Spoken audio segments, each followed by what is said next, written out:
Hello, my lovelies. I have a question. Are you stuck in an either or trap?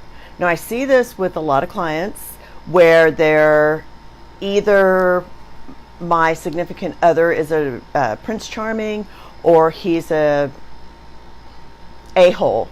or I can either do this with my career or I can do that, or I'm going to stick to my diet or I'm going to totally blow it. See, they're kind of diametrically opposed either ors, when actually there's a whole realm of stuff between the two and on either end that it would really suit us to consider. I am Theresa Woodsong, channel and soul coach. I help women, spiritual women, with pertinent, actionable information that they can use to feed their souls, make their hearts sing, and make sure that they are being the best possible contribution to positive world change. So this question came up. Actually, I was going to do a reading on a different topic today, but when I sat down to work on it this morning, I got, talk about your experience last week. That's what you need to share today. So that's what I'm going to do. I have some neurological issues, and some weeks, some periods of time, they really make it hard for me to function. And last week was one of those weeks. I've been on uphill, but there was this dip, and it was just really difficult. And I found myself going, okay, this is a work week, so I don't have any clients scheduled. I can work or I cannot work. And I tried, and finally I gave up and said, you know what? I can't be productive this week. I'm not even going to try. And that could have been a very nurturing, wonderful decision, but I did it with the energy of giving up, and it felt really nasty. And as I was sitting in that, I was like, okay, this feels terrible. This is not taking care of myself. I know better than this. I have the tools, so what's up? And I sat down and I started asking questions. And it was like, you know what? This is actually an opportunity to practice that delicious circle I've been talking about relaxing and being certain. And so I started playing with that. And what happened after just a couple of days, or not even a couple of days, the same day I started questioning, was I actually had a huge breakthrough health-wise. And I received all kinds of epiphanies about ways that I can jump my business ahead light years with the quality and the nature of the services I'm offering.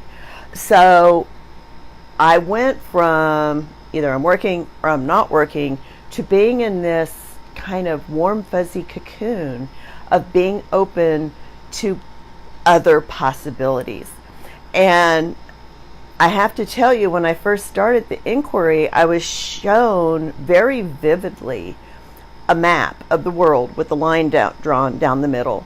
And it was like this side or this side, two opposing sides. You're either on the right side or you're on the left side. And the way we usually do this either or thing is with the assumption that one's right and one's wrong. So I could say the right side or the wrong side. But after I saw that, I was shown a revolving globe. Now, when you have a globe, right, there are no two sides. That's one continuous circle, and you can turn it and you can see it from all these different perspectives, and you realize that, you know what, this part over here actually touches this part over here. So you see all these new perspectives, all these new potentials, and that is the magic of not doing either or. That's the magic of asking questions. So I would like to share with you that there is an art to asking questions. And I apologize, I don't have my technology set up today. So if you are, hello to everybody who's out there. And if you have posted a question or a comment, I can't see it. But I promise as soon as I finish, I will go look at them and respond to whatever's up. I do love to hear from you, so please do comment and ask questions. Anyway, where was I? Oh, yes, asking questions, the art of asking questions. There are a lot of tricky little things our minds do, like our minds do not question the assumptions inherent to our questions. So if you ask the question, why am I so stuck? Your brain is going to take what it assumes is truth, that you are stuck, and it's going to come up with all kinds of reasons to answer your question. It's going to give you this reason why you're stuck, and that reason why you're stuck, and this reason why you're stuck.